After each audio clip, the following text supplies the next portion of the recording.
Share करूं? शुरुआत में आपका नाम वगैरह बोलिए और कुछ।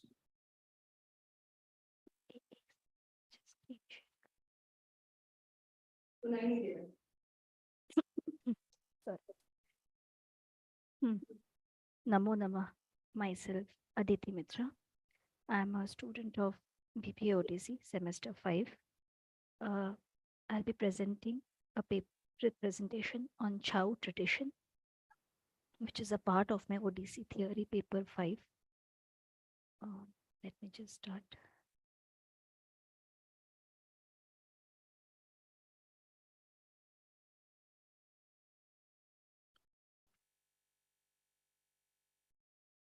Namo Namaha and pranam to all my gurus and the examiners here. So, as a part of the second presentation of my ODC theory paper, my topic is Chow tradition. Chow. Now, the Chow basically, there are 3 types of dance forms which come under the Chow tradition, and they belong to 3 different states of India. One is West Bengal, one is Jharkhand, and one is Orissa.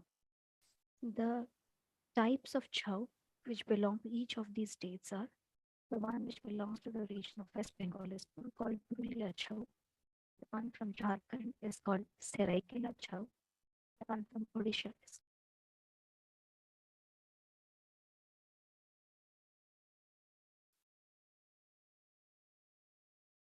ताई आवाज येत नाही.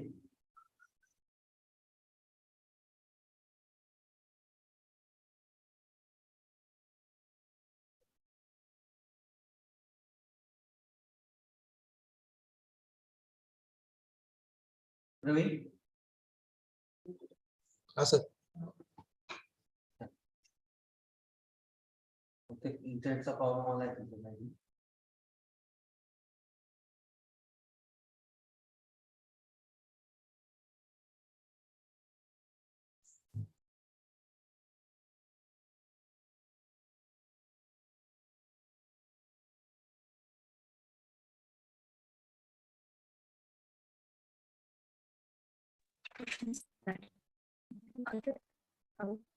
आदिती ताई पुन्हा बोलू शकाल का? तुमचा आवाज येत नाही.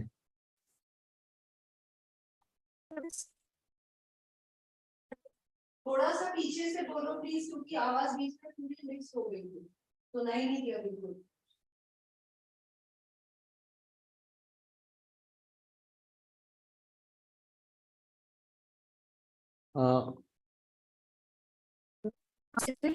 Hello. हा आता येतोय पण पूर्वी येत नव्हता.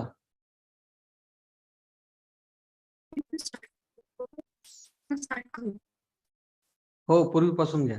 वो माइक को साथ में रखो मेरे ख्याल से, क्योंकि इस वजह से क्या है.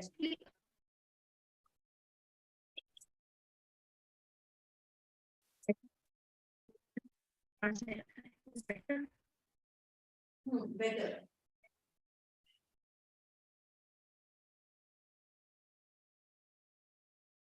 Chow basically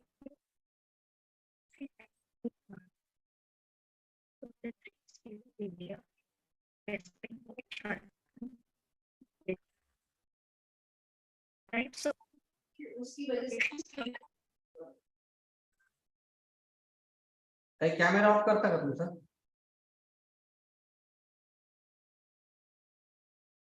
sorry. तुमचा कॅमेरा ऑफ करा जेणेकरून कनेक्शन व्यवस्थित राहील, आवाज व्यवस्थित येईल. आवाज ओके. आता शेअर करा स्क्रीन आणि बोला.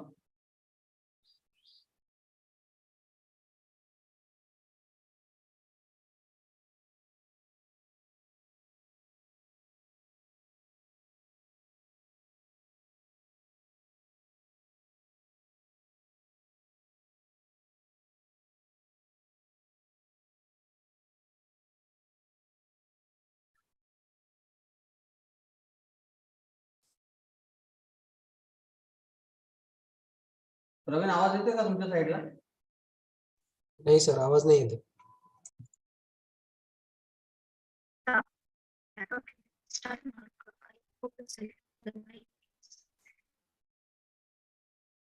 आपण काय करू, नेक्स्ट प्रेझेंटेशन घेऊया. ताई तुम्ही काय करा, पुन्हा एकदा झूम बंद करून चालू करा. बहुतेक इंटरनेटचा किंवा झूमचा प्रॉब्लेम आहे तुमचा.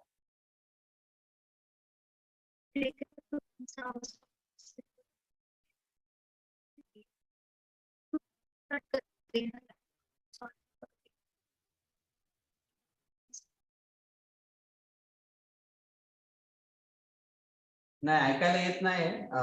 तुम्ही नेक्स्ट प्रेझेंटेशन द्या लागेल.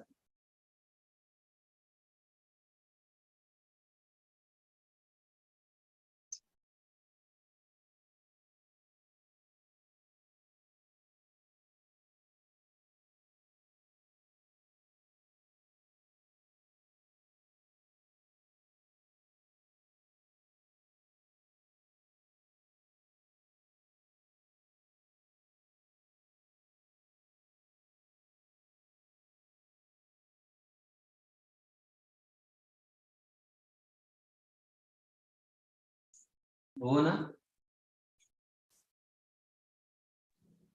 हाँ जी, नमस्ते.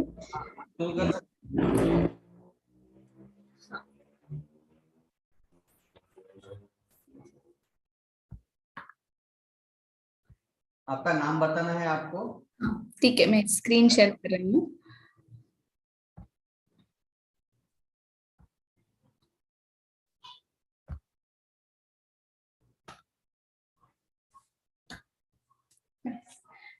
Namaste. I'm Bhuvana G. Prasad, student of Diploma in Natya Shastra. I'm presenting my first paper, paper 1. The topic is report on any one session of Sarangadev Mahotsav and its reference to Natya Shastra studies.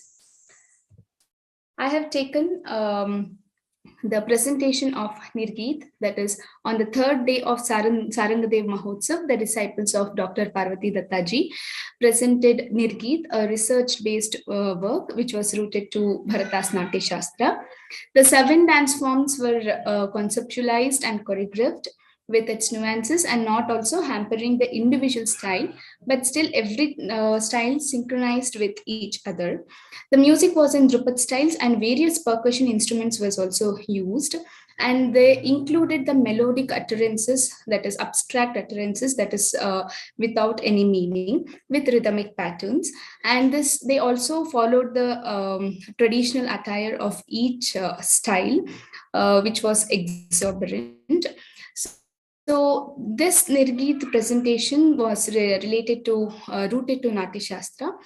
The Bharata in his Natya Shastra introduced the term Nirgeet in the 5th chapter, first time in Natya Shastra, which is in Purvaranga Vidhi.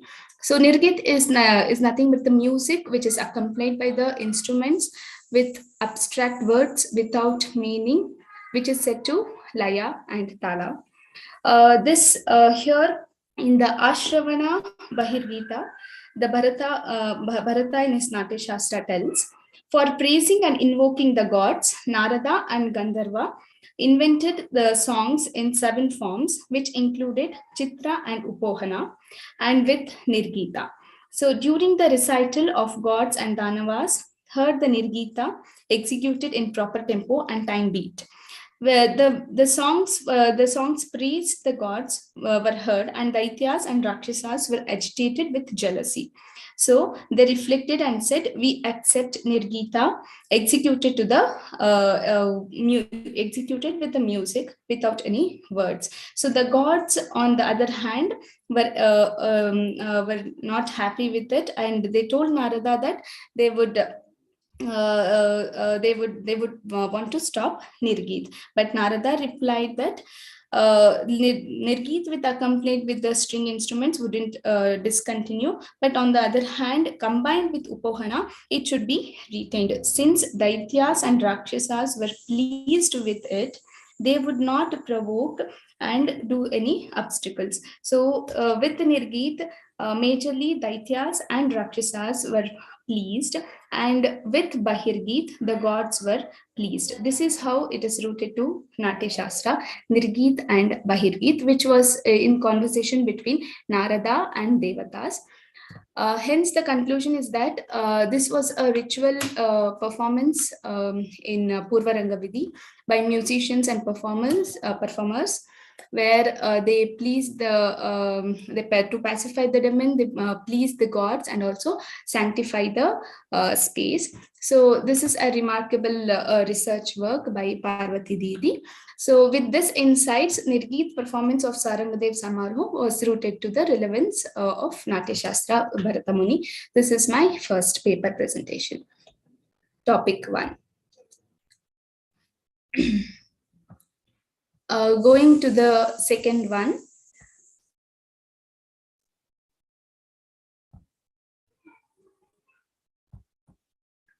I have another topic actually, two topics in one paper.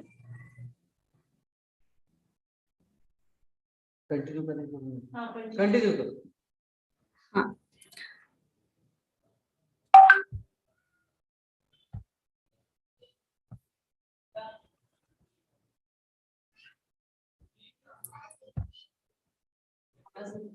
Huh. So the next topic is any one chapter of Natya Shastra, your own understandings and its application in performance that you have witnessed.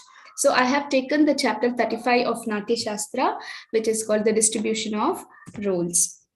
In the chapter 35 of Natya Shastra, Bharata Muni speaks about the distribution of the roles and the characters to be assigned for the actors. So being a director, the Acharya must first find out all the qualities required for the role, and he has to also see the character requisition and place the appropriate actor to that particular role. According to Bharata, roles should be given according to the natural appearances. Here Bharata mentions the majorly of gods, the role which is played by the gods, that is the actor who is playing the role of god should be an actor of sound limb. He should be grown up in age, not too fat or not too lean. He should have the divine voice and the divine look. The one who is playing the Rakshasas, he should have a booming voice. He should have a red eyes with well-built personality. The person who is playing the role of king should have the sound limbs, eyes. He should be handsome, not too fat or too short or too lean. He should be courageous. The Amatyas and the army chiefs who have been mentioned here is the person who has a very brave mind and well-built personality, and also the arguing style comes under the Amatyas, and other minor characters like slaves and other minor characters are also being described in Bharata's Natya Shastra. And there are types of characters which has been described in Bharata's Natya Shastra, that is Anurupa, Virupa, Rupa, Nusaruni. Here,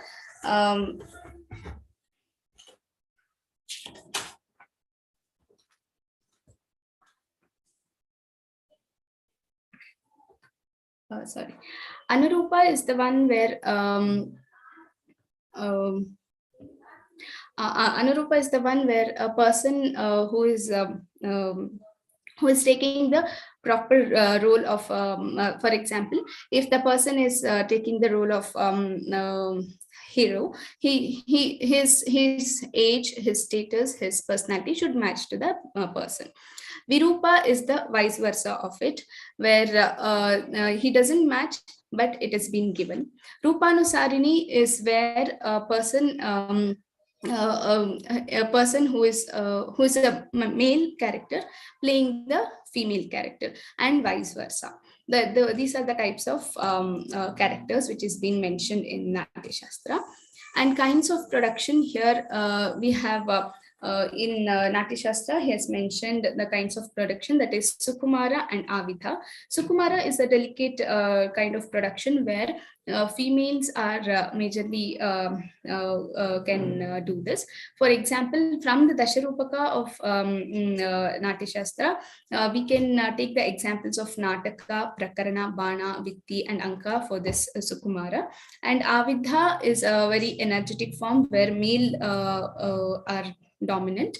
And for example, the Dima, Samavakarana, Vyayoga, Ihamruga can be taken. Apart from this, Bharatamuni also explains all the qualities and characteristics of Sutradhara, Nata, Vidushaka, and other characters which are required for our production. So application in the productions, division of the role, that is dividing the roles. Especially, I would like to give the examples of Indian cinemas. In cinemas, we can specifically see the distribution of the role to each character. The pan-India cinema, to give an example, Bahubali, where each role was specifically designed and the actor was put into it, the particular actor was put into it. When coming to a theatrical production, which I have witnessed in Bangalore, is Pulinda and Adda Shankaram, where they have divided the roles accordingly. In the first picture, where you can see mother and the son, a person who is little older to look, here she has taken the role of the mother. And here the second picture, the heroine role, who is quite young and slim and beautiful. And here Vishnu and Lakshmi has been depicted, and also the Rishi Muni. Here the Sutradhara, Narada, and the part of Parvati and Ishvara has been taken. A person who is very well built and very vigorous has been taken for the Ishvara and the Parvati presentation. And finally, the conclusion here we can take as taking into consideration all the aspects like natural movements, behavior, actions, the master should assign the roles befitting the aesthetic requirements. The actor should not enter the stage in his actual form, but he should just as the soul renouncing the former body enters into a new one and should show the different characteristics.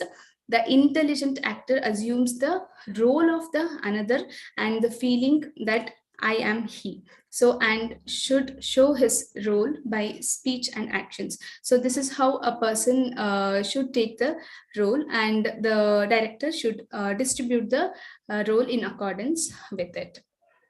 Thank you.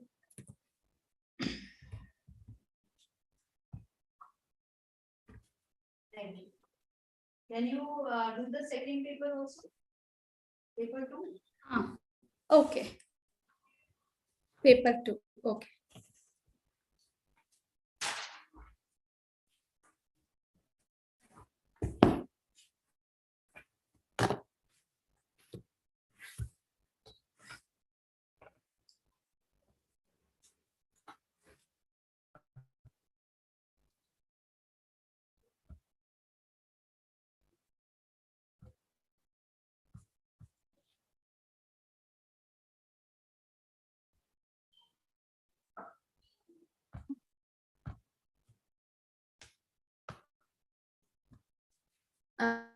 Okay. The paper 2, the first topic is the role of Natyadharmi and Lokadharmi in today's Shastriya dances.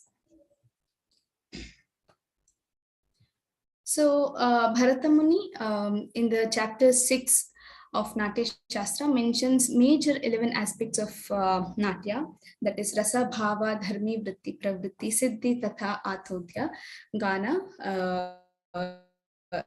Ranga. So in this, the dharmi is one of the important and also the one of the aspect which is mentioned by Bharata in his Natya Shastra. So literally in Sanskrit, dharmi is a person who upholds the dharma, who supports the dharma, who is faithful and who obeys the law. So dharmis are the way of manipulating dramatic production with respect to acting and handling the stories. So here in the 14th chapter of Natya Shastra, Bharata Muni gives two divisions of presentations, that is Natya Dharmi and Loka Dharmi. A theatrical presentation can be done with the two aspects, that is Natya Dharmi and Loka Dharmi. And Natya Dharmi, going to the Natya Dharmi, it is the stylized one, which is a theatrical mode of presentation, which is conventional, where stylized hand gestures are used, characters are involved, and it is exaggerated. Graceful gestures, costumes are used, and it is very theatrical presentation oriented. Coming to Lokadharmi, it is very life-oriented one. The natural mode, it is called as a natural or the ordinary mode, where the common people life is being depicted as how realistic it is in the world. So this majorly speaks about the common people, the manner in which they are in the daily life. The same way it is presented on the stage. When coming to the role of Natya Dharmi and Lokadharmi in present day Shastriya dances, have taken four major things, that is in Angika, in Vachika, in Aharya, and in Satvika. So in coming to Angika, the use of hand gestures, the use of hastas, charis, pindis, mandalas, all comes to the Natya Dharmi category. And coming to the Lokadharmi category of Angika Abhinaya, where very natural expressions like Samanya Abhinaya and very natural execution of execution, like desi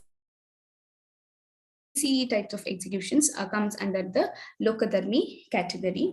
And when it is Vachika, majorly the dialogues, the Vachika, the dialogues comes to the Natya Dharmi, where the language of the dialogues comes to the Lokadharmi category of the Vachika Abhinaya. And Aharya Abhinaya, of course, Bharata tells about the Aharya Abhinaya, where a particular character should be in a particular attire.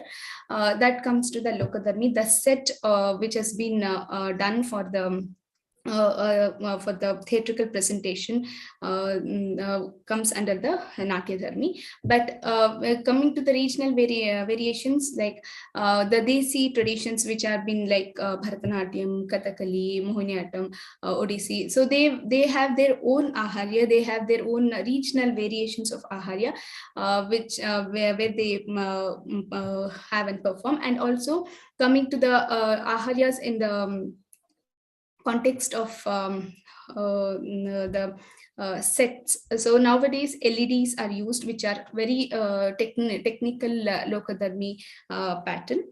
Coming to Satvika, in Natya Dharmi, Lokadharmi, Satvika, Sattva remains constant, but of course the blend of Natya Dharmi and Lokadharmi in the proper aspect enhances the sattva of a production. So any production for that matter, the blend of proper Natya Dharmi with the Lokadharmi is very necessary to enhance the sattva, where the Rasotpatti will be there. So this is the conclusion of the role of Natya Dharmi and Lokadharmi, today's Shastriya dance. And the last topic in the paper 2.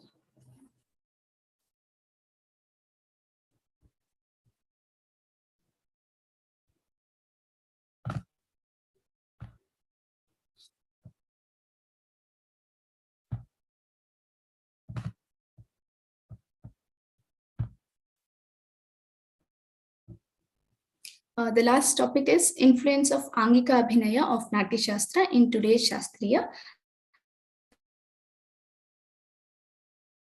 dances. So it's a comparative Abhinaya, where Abhinaya majorly coming to the first part of the Abhinaya. Abhinaya is of 4 kinds, that is Angika, Vachika, Aharya, and Satvika. And Bharata Muni in his chapters from chapter 8 to chapter 13, there is a representation of Angika Abhinaya. So Angika Abhinaya is the gestural representations to bodily movement and actions. It consists of the use of various gestures, the postures, which of which the Natya Shastra gives an elaborate description. So majorly there is 3 kinds of Angika Abhinaya, that is which has been divided actually: Sharira, Mukaja, and Cheshtha. This is with the combination of Shaka, Anga and Upanga. So coming to the division of Anga and Upanga, the major limbs and the minor limbs. The 6 major limbs, the head, hand, chest, sides, waist and feet. And the 6 minor limbs, the Upangas, they are eyes, eyebrows, nose, lower lips and chins as mentioned in Natya Shastra. So the aspects of Angika Abhinaya, we get the Vedas, that is all the Vedas, that is Bahu Veda, Janga Veda, Janu Veda, Griva Veda, Drishti Veda, Shiro Veda, and all the Angas and Upangas are codified in the Vedas, and their uses have been also been mentioned in Natya Shastra. The Hastas, as majorly in Natya Shastra, we have Asamyuta Hasta, Samyuta Hasta, and Drita Hastas. Then coming to Sthanakas, we have Stri Sthanakas and Purusha Sthanakas. Then we have charis, bhucharis, akashacharis. Then we have karanas. So karanas are the movements where it is said that hastapada samayoge drittasya karanam bhavet, where the combination of sthana, dritta, hasta and chari becomes the karanas, and the combination of karanas becomes angaharas. Then comes the mandalas. Mandalas are nothing but the offensive and defensive movement, the movements which are majorly used for war and fightings. Then the pindi bandhas. Pindi bandhas are nothing but where the geometrical formations are being used. So these are the Angika Abhinaya aspects of Natya Shastra from chapter 8 to chapter 13. And Angika Abhinaya of Natya Shastra in today's Shastriya dance, that is a comparative study. I have taken very few examples to depict it. So coming to the Vedas and Hastas, all the Vedas and Hastas have been used in all forms of the classical dance forms, but it is used, the names of the Hastas or the Vedas may be little different. It varies regionally, because it may be the influence of the later text of the Natya Shastras. Then comes the sthanakas, where you have Purusha and Stri sthanakas. For example, Samapada. It's a sthanaka where it is the main posture of the Kathak dance. There is a Mandala sthanaka where it is the Aramandi of Bharatanatyam, Chauk in Odissi, and Mandala in Mohiniyattam and Kathakali is used. And Vaishnava Sthana is used in majorly in Odissi and Kathakali. Alida and Pratyalida is used in all forms of classical dance forms.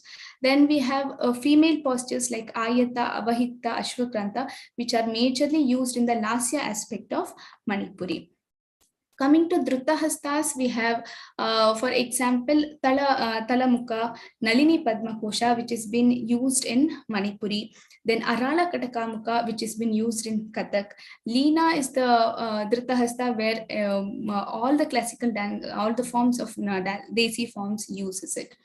Bhucharis and Akashacharis are there, where Bhujangatrasita Chari is the one common chari which is used to depict the posture of Nataraja, which is used in Bharatanatyam, Kathak, Kuchipudi and Odissi. And in Manipuri, the Pung form of Manipuri, where the most of the Akashacharis are mentioned, are used here. So in conclusion, that Natya Shastra is a universal, as it is both Veda and Shastra, it is universal, and the text majorly is followed by Jambudvipa, the Bharatavarsha in particular. So according to the ancient Indian geography, Jambudvipa is meant the present Asia and the Europe together. So Natya Shastra is a common text for arts given by Bharata, the basic root of cultural tree. So the path led by Bharata Muni was Marga, and regional variations are the Desi forms. So without Marga, the root, there is no Desi forms. Hence, the Natya Shastra movements and concepts are found in all the Desi forms in different variations.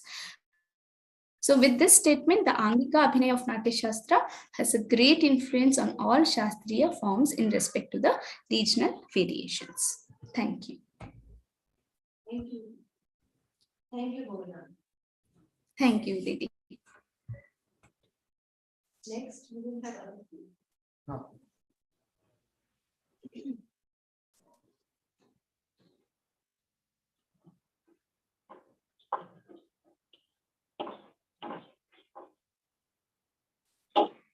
Is this visible? And am I audible?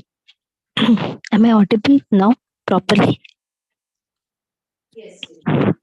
So I've connected from two devices to avoid any glitches now. Shall I start, Didi?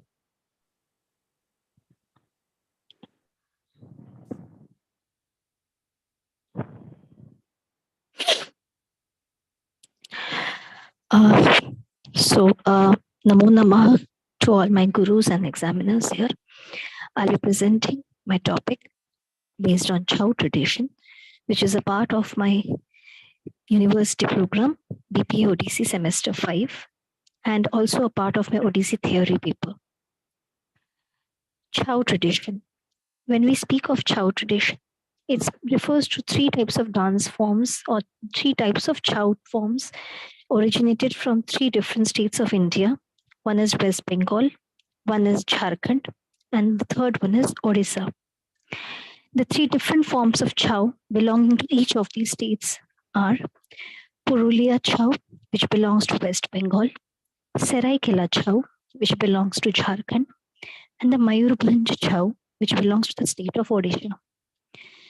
The word Chow, according to a lot of theories, it has been derived either from the word Chaya, Sanskrit word Chaya, which means a shadow or an image, Chadma, which means disguise, also in Sanskrit, or Chawni, which means stealth or armor in Odia.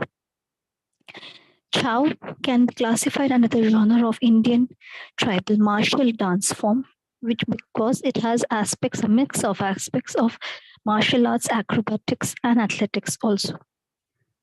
Let us move on to each of the types. The first one is Mayurbhanj Chow, which is of Orissa. This form of Chow originated in the place called Mayurbhanj in the state of Orissa, and it evolved under the local royal patronage. Unlike the rest of the two forms, that is Seraikela and Purulia, this Chow tradition, there is no usage of masks. But the dancers, however, keep their faces quite stiff, or as we can say, pretty grim or expressionless. The themes that are utilized for this kind of Chow tradition is mostly based on the hunters' dances or based on animal movements, while some of the dances seem to stem from the ancient tradition of weapon worship. The next form that I'm going to talk about is Purulia Chow. Purulia Chow, as the name suggests, also generated from this place called Purulia in the state of West Bengal. It was originally celebrated during the season March and April, which is also when the annual Sun Festival is celebrated. Originally, it was performed in a stage area on the ground, and the audience would sit in a circle around it. However, now Chow has also moved on to international levels, and it is also performed on the proscenium stages and also in what do you say, theaters and theater arenas also. The dance dramas of Purulia Chow, they derive their plots mainly from the epics like Ramayana, Mahabharata, and the Puranas. So they mostly focus on the heroic episodes. As you can see from the pictures, they also speak a lot about Durga and her conquests over the different demons. The typicality or the speciality, as we can say, of Purulia Chow is that the masks which are utilized or used are made of a cloth which is then covered with layers, 7 to 10 layers of plaster. They are highly colorful and they derive their style from the religious imagery from the region of West Bengal. As you can see, the headgears are quite affluent and they are mainly made of feathers and they can even be as high as 1 meter. The also one more speciality of Purulia Chow is that it has a lot of high jumps, leaps, and somersaults in the vocabulary of this Chow tradition. The third one, that is the Seraikela Chow of Jharkhand. This form of Chow evolved under the royal patronage in the small court of Seraikela, which earlier belonged to the state of Bihar, but now since 2000 belongs to the state of Jharkhand. There, the martial roots can also be seen slightly overshadowed by the lyrical dramatic tendencies. In fact, series of very short, like 7 to 10 minute long dance dramas in which the dancer impersonates animals, birds, and even a rainbow or planets, trees, and seasons can be depicted in this form of chow. Although mostly all the dancers are men, the themes that are performed have a certain feminine lasya style, which doesn't mean that it is absolutely feminine, but it means that unlike the Mayurbhanja or the Purulia Chow, which have majorly aggressive masculine acts, this is more softer on the softer side. This tradition, that is the Seraikela Chow, also has a mask, usage of masks, which are made by layers of local clay that is spread on cloth and paper. However, the typicality is that they have a lot of pastel shades, unlike the Purulicha, which is very bright and colorful. These have very pastel shades, and the costumes consist of glittering fabrics and also transparent veils. Chow. In fact, it was a very big honor when in 2010, Chow was inscribed in UNESCO's representative list of the intangible cultural heritage of humanity. The dancers from most of these communities, so there are dancers, there are musicians, and there are artists who make the masks. The dancers mostly belong to communities like the Mundas, Kalindis, Pattanayaks, Mohantis, Bhols, Dubes, and Sahus. The musicians mostly belong to communities like the Mukhis, the Kalindis, Dhada. They are also involved in making the instruments like the dhol, the kharka, dhumsa, or also the mohri and the shehnai, which are used. And the masks, which are a very integral form of Puruli and Seraikela, these are made by the traditional painters belonging to communities of Maharanas, Mohapatras, Sutradhas, and so as I said, the music of Chow across all the three traditions is very vibrant. It's very melodious, and it has a lot of indigenous instruments which are used, as I mentioned earlier, like the dhol, the kharka, and the dhumsa, and also the mohri and the shehnai. This was my presentation on the Chow tradition.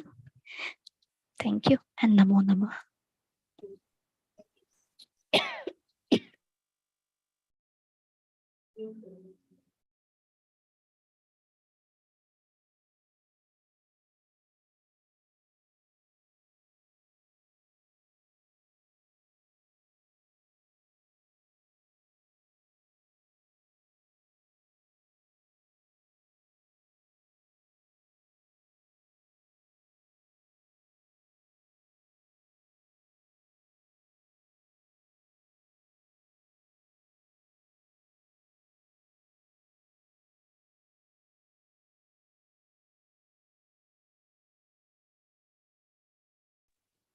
I can do the next one. No issues. Yes. I have my PPT ready.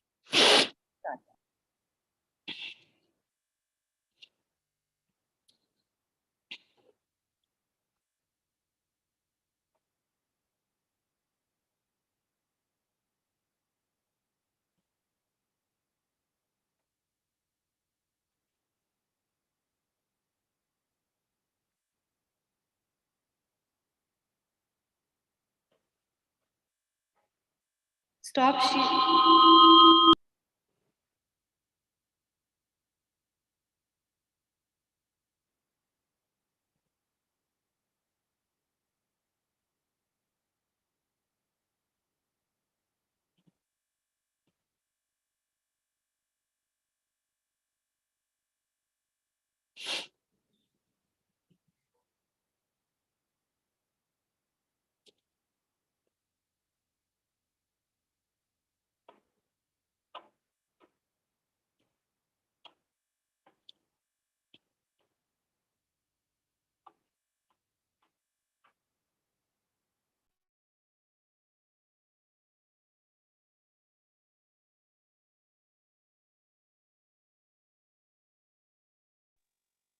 My next presentation is based Namo Namah once again and pranam to all the gurus.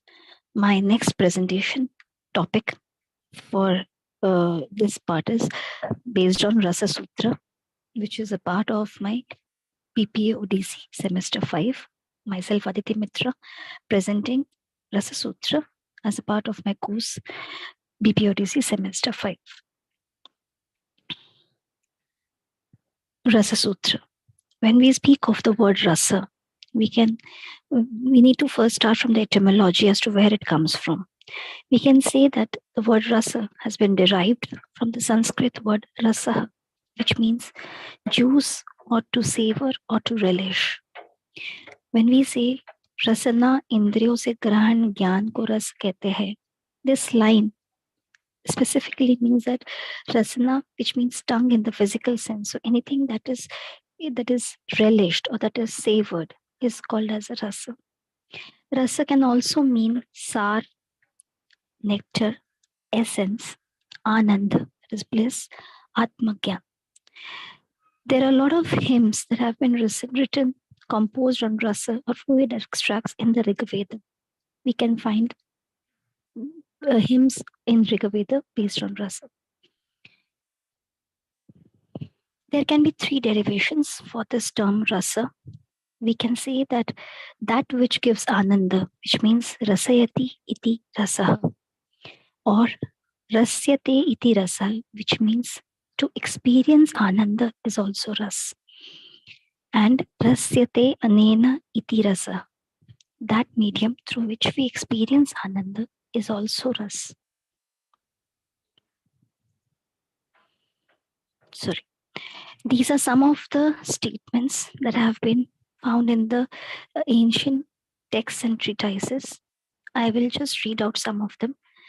One of them is that, as I put at the start, from the Taittiriya Upanishad, which means raso vai saha rasam yo vayam ladva nandi bhavati, which means essentially that rasa is the essence or the equivalence of Paramatma, and he who experiences it becomes Anandamay. Bharata Muni has stated in Natya Shastra, nahi rasadhyate kaschidartha pravartate, which means the bhav itself does not carry any meaning unless and until there is presence of rasa. He's also mentioned that rasyate anena iti rasa, which means rasa is something like that can be relished like the taste of food, like how a lot of vegetables and condiments and flavors are put in together. That's how we generate the rasa from the food that we cook. Similarly, that can also, this metaphor can also be used for the art forms also. I've also mentioned from the Shatapatha Brahmana and also statements by Abhinava Gupta and Acharya Vishwanath, who says that Rasatmakam Kavya, that statement which has a rasa in it, is what makes it a kavya. When we speak of rasa, automatically we need to also speak about bhava, because bhava is what eventually becomes rasa. But what is bhava? Bhava is that which becomes. It is derived from the Sanskrit root word bhu or bhava dhatu, which means to become. According to Panini's Ashtadhyayi, there are 19 meanings that have been assigned to the word bhava. However, only one is relevant for the performing arts. When we speak of bhava, there can be two descriptions. One can be bhavati iti bhava. Here, bhavati means to be. So that is, to be means bhava. Or we can say bhavayanti iti bhavaha, which means bhavayanti means becoming, ya fir as we say in Hindi, panjana. Although the term bhava means both existence and a mental state, in the aesthetic context, we can translate it as feelings, psychological states, and emotions. Rasa seeks to convey emotions through the perfect medium in nature, that is the human body. And since it is the chief representative of the concept of movement, binding all other arts, it employs techniques of other shilpas as well, that is architecture, sculpture, painting, music, poetry. That's why called as the Kalagata Rasa. There are two mediums of experiencing rasa. One is through the sense of the actions, that is the karmendriya, and another is mental stimulation, this jnanendriya. When rasa is evoked in a spectator, he automatically becomes a rasika, and the state in which is evoked in him is called as the rasavastha. Rasa, or the ananda of rasa, has also been equated with the term called as Brahma Swada Sahodara. Literally, it means the twin brother of the Ananda of Brahma.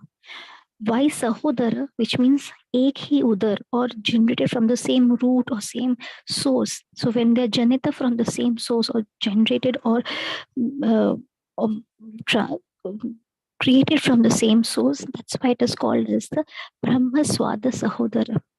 It is likened to the attainment of bliss and is also a momentary transformation. Sorry. There is a statement given by Bharata Muni in the Adhyaya 6 of Natya Shastra, which reads as Tatra Vibhavanubhava Vyabhichari Sanyogadrasa Nishpatti. This single statement is a complete formulation for evoking an emotional response in the spectator and heightening the aesthetic experience in the audience.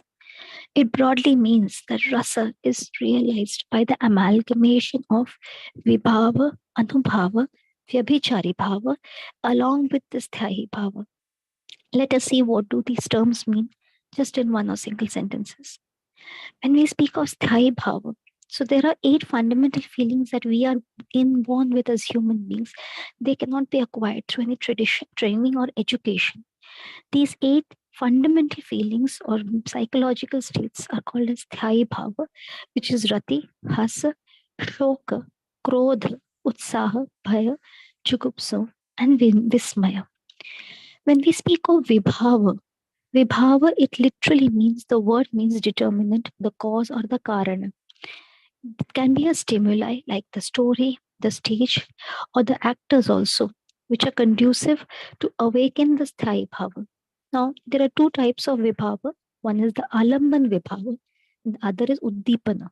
The alamban is the character in whom the sthyayi bhava is generated, and uddipana is the context or the setting on the stage which generates that the sthyayi bhava, awakens the sthyayi bhava. Anubhava. So, when vibhava occurs, the result of the vibhava is called as the anubhava. That is the sharirik cheshta done by, or the consequences or the outward manifestations which occur as a result of the vibhava. Next, we come to vyabhichari bhava. When we take the word V plus abhi plus chara, means walking together. So it literally means which are going hand in hand with the sthyayi bhava. So these can be called as the transitory states or the sanchari bhava, and which keep on changing course of time and the situation or the context. They eventually help the sthyayi bhava to mature into the rasa. There are 33 vyabhichari bhavas, which I have already listed. I'll read some of them. There is nirveda, there is mada, shrama, alasya, swapna, apasmara, ugrata, vyadhi, unmada, vitarka. Finally, we come to sattvic bhava.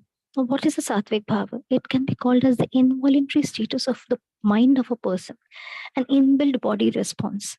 Sattvic bhava cannot be mimicred or it cannot be enacted out.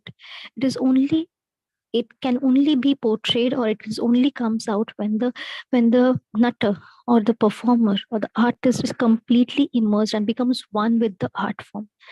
There are 8 sattvic bhavas like stambha, sweta, romancha, swarabheda, vepathu, vaivarna, ashru, and pralaya. Like when we show getting goosebumps, or when we show draining of the face of the color of the face, these can only happen after years and years of sadhana and dedication to the art form. So sattvic bhava is something that is achieved only at the highest level of immersion with the art.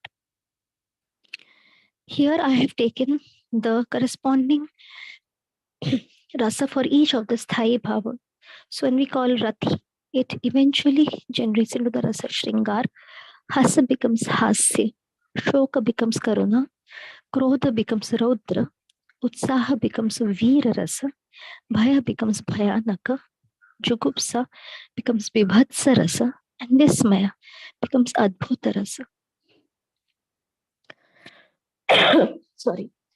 This table that I have formed, it just shows that how the Sthai Bhava, along with the help of the Vibhava, the Anubhava, the Vyabhichari Bhava, eventually crosses the journey from being just a bhava to also being the rasa that we are speaking of.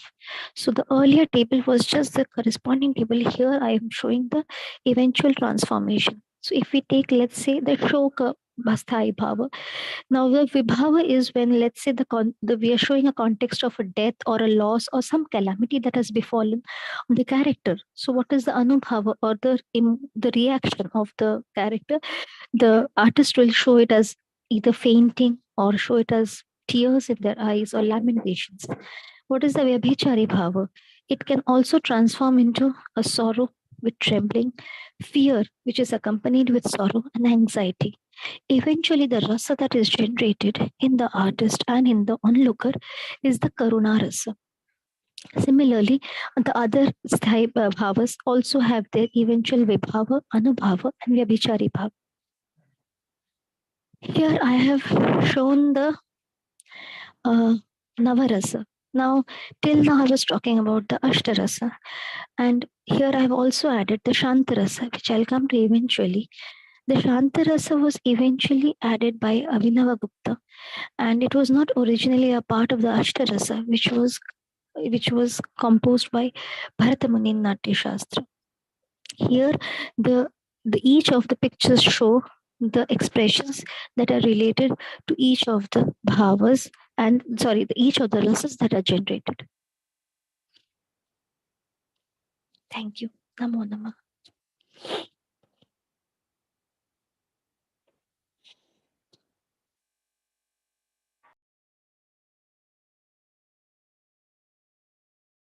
Thank you, Aditi. Do you want to proceed with the next topic, or we can take yours after one more speaker? I have to prepare for the next topic, Didi. So can I take a break today? If it is okay. I'll communicate with you on WhatsApp if that is okay with you. Sure. Dhanyavad, Didi. Thank you so much.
नमस्कार, मैं शीतल Metkar.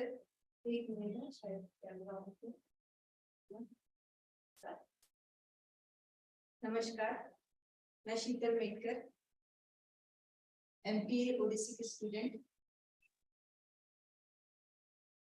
Textual studies and नाट्य शास्त्र इस subject के अंदर आज मेरा presentation का टॉपिक है descriptive notes on one of the text from each of the period ancient, medieval and text post medieval.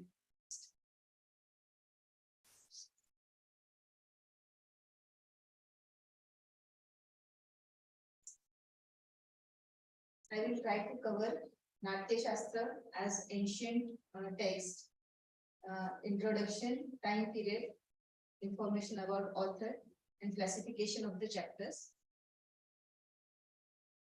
As a text in medieval period, I have taken Sangeeta Ratnakar, about which I will try to give introduction, about its time period, author, and classification of the chapters. And I will cover a very little, I will be able to cover very little about Sangeet Darpan, though it is mentioned here in such a good way. Next. Natya Shastra, a text from ancient period. It is the most earliest available text on music and drama, because before this Natya Shastra, it is said to be there was one more, little more elaborate Natya Shastra, but this is the one which is actually available. It is said to have been written by a writer called Bharata Muni in ancient period. There is debate on the point whether this Bharata Muni was one human or a pen name for so many people who contributed their part in making this text complete. As far as the period of Natya Shastra, it is broadly taken as a text in ancient period, but exact timeline is still under debate because many scholars have different opinions about when it is actually might have been written. According to some record, it seems to be written during 200 BC to 200 AD, whereas another opinion shows that it may have been written during 500 BC to 500 AD.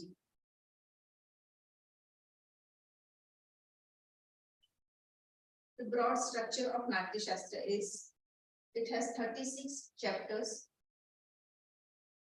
in which 6,000 verses are spread on various topics regarding to theatrical art, dance, music, and different aspects regarding it. The classification is broadly made for the sake of studies and convenience, whereas chapter 1 and 2 deals with the foundation of structure, a concept of foundation and actual construction of the theater. 3 is about the methodology, about consecrating the physical space. To make it is sacralize the space where the performance has to be done. 4 engages the anecdotes like Karnas, Angaharas, and choreographical patterns called Pindi Banda. It is said to be to please Lord Nataraja or Shiva, an aspect of physical movement and Anga Sanchalan in dance. 5th is Purva Rangavedhi. In today's term, it can be said to be a testing of stage, where 3 actors arrive on the stage and establish connection between time, place, and dialogues, which has to be delivered. It is a creative process of giving introduction to the audience about how the presentation will run ahead. Chapter 6 is about rasa, elaborate explanation, description of different rasa and its effect on the audience and on the artist is explained in it. 7 is about bhava. The same elaborated information is there about bhava in chapter 7. Chapter 8 to 13 is about the physical structure or the use of physical gestures in drama, like anatomy, the proportion of body, body language, poses, posture, etc. Chapter 14 to 19 is about the verbal aspect, where the aspects of speech, sound, dialogue delivery, the pitch of communication, distance, etc. is considered. Chapter 20 and 21 is about the structure of drama, which can be considered to be a part of writing script. What is the apparent prima facie plot? What are the underlayered plots? How the scenes shall be divided? All this part comes under chapter 20 and 21. Chapter 22 to 26 are about Aharya Abhinay, Aharya part, the presentability through costume, makeup, hairstyle, the expressiveness through all these aspects. Chapter 28 to 23 is about the music that is required according to the art, according to the drama or type of presentation has to be given. Chapter 34 and 35 is about the distribution of roles and characterizations of the artist available. And chapter 36 again comes to the origin of drama. What is the objective and how does it arrive in the society? So this is all about Natya Shastra. It focuses on dance, drama, along with music, which is to be there in the support. The title Natya Shastra is combination of two Sanskrit words, Natya and Shastra, where Natya refers to the technique which are to be applied in dance and drama, and Shastra is about the science on the base of which these techniques are developed. The relation between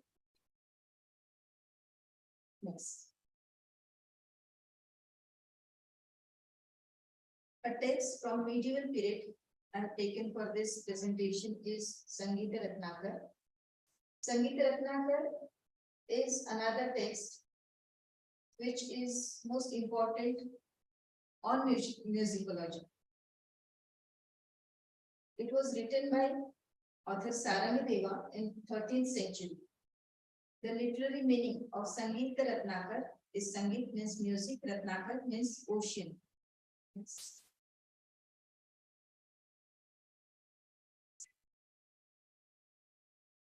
In Sangeeta Ratnakar, we find the synthesis of ancient as well as medieval period, because Sarangadeva has taken considerably significant part from Natya Shastra also, with little variations added by himself. Next. Sarangadeva was born in Brahmin family. He was born in Kashmir, but afterwards, during the Islamic invasions, they had to migrate, and he was settled down in Maharashtra near Ellora caves. He worked as accountant in the court of King Singhana. Next.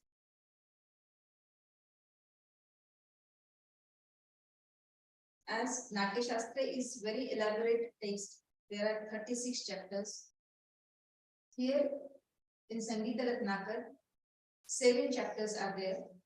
in which number 1 to 6 chapter deals with the aspects related to music like raga, swar, tal, vadya, yantra. Whereas chapter 7 is the only chapter which deals with dance. Its name is Nartanadhyaya.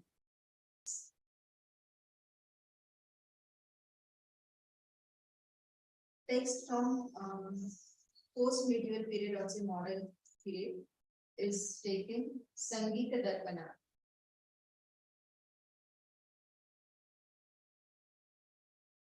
It is based on the ancient treaty which was available in the family of Pandit Birju Maharaj, and on the this is the revival of the original material they had before many generations, and I could not make this very well prepared, but the chapters are 13 chapters. It is also composed in the form of verses, and initially the music part is more elaborative way it is discussed, whereas 13th chapter deals with dance. This is what I can present as for this instance. Okay. Okay, all right. So when you complete your presentations, you can write all those the chapter theme. You can also include important highlights of what the text is about. What are the salient features? What are the highlight points of the text? And maybe you can also make some corrections. There's some places you maybe the spelling, or one important correction which I wanted to offer is about Sharanga Deva. He was not born in Kashmir.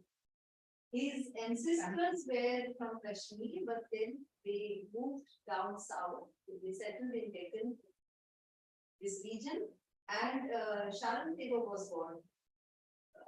So yes, there are many ways. The main purpose why we want to study texts from various region, various time periods is also to understand the socio-political situation at different times. When we look at Natya Shastra, we are trying to understand that there is some kind of exploration happening by a guru, by an artist. Another could be an artist, a practitioner, or from a community, and then he has his shishas. So they are together creating some work, and then they are discussing with the gods and the demons, and there are many stakeholders. Together they are discussing what all elements Shiva is there to suggest that the Karana should come, should be included, and can it be part of the Purvaranga? So there is everything a discourse, a community discourse about how we can make a beautiful, complete art form or a form of expressive art which also has the vidya, which has the shilpa, which has the yoga, which is a kala too. It is a way of life. So that is something that we understand. And then when you show the chapter scheme, the last chapter is about its descendants to earth. So it means as though there is a neutral space where the discussion was happening. And then वो पूरा जैसे हो जाने का सूत्री संकल्पना होते refine होने के बाद उनको जब पृथ्वी पर अवतरित होगी और जब उसका प्रयोग शुरू होगा तो कैसे करना है, क्या क्या चीजों का करना है. So that is one factor. The second is about Sharanga Deva, who comes from a different culture, and then he is also living in a place and he's making things relevant. He's actually the bridge between the ancient and the Deshi forms that will start being more prevalent and being more practiced from that time onwards. So what we are doing today is actually a Deshi form. So अंग्रेजी में उसको classical बोलते हैं for another reason, because the English word classical means something else, and शास्त्रीय we are all forms will be शास्त्रीय because it will be related to some shastra. It can be from Bharata's time, it can be medieval Shastra, it can be post-medieval Shastra. So that will also bring more relevance in the mind to understand how the social political situation was one of the important factors in how dances were being understood and were being practiced and were being taught and how they were part of the society. So maybe this can also add to your previous day's presentation about social development. Because from the textual studies also we can think of how society must have been at that point of time. वो text में भी दिख जाता है कि how there was participation of everyone. अगर चाणक्य के text में लिखा है कि सभापति के साथ कौन बैठना चाहिए. So there is a mention of a Kathak कि वो सभापति के साथ बैठना चाहिए on one of the sides. So it was the social practice of that time. So down the line, what must have happened? कुछ बदलाव होगा. So what kind of social development we are thinking today? Are we still being able to achieve the social development that existed in the medieval period? So these are also interesting things which adult mind will always want to reflect. So maybe अभी अच्छा हुआ है कि ये एक text को लेके जो काम हुआ है. So when you complete and when you present it, तो आप उसमें ये सारी information को डालते हुए you can again review कि अगर social development में इसको कोई आधार बन सकता. ठीक है, thank you.